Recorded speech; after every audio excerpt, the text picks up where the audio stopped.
Castrol Edge Endurance Countdown continues today. You're on speedcafe.com.au and we're looking at the number 55 Bottle Racing entry of Paul Dumbrell and Dean Canto.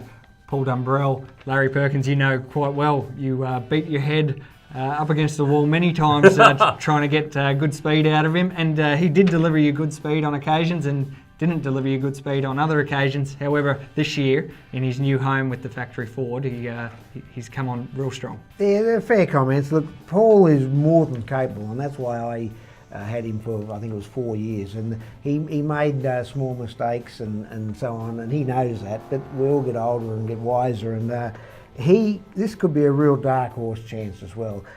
Dean, I don't know a lot about Dean's early years. He made a lot of blunders, but let's hope he's learning as well, and he's just got to remember, hand it back to Paul. The team's a tight-knit team within FPR, we know that.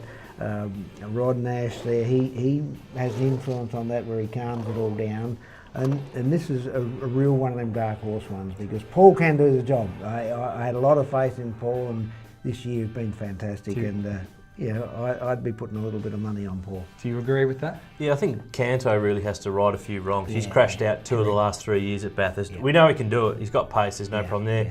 I think Dumbrell's in the next group with all the Johnsons, Holdsworths. He's in that next.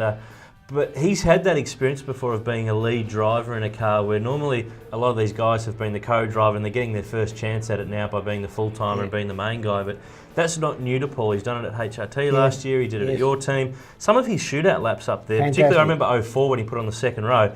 That was probably the best lap I've ever seen him string together. So, but the question mark with him is he is so busy now in his role as CEO of Autobarn and Auto Pro and the like. He seems to have been able to get his head at the racetrack on the weekends when he needs it, when he's probably got a pretty good excuse not to.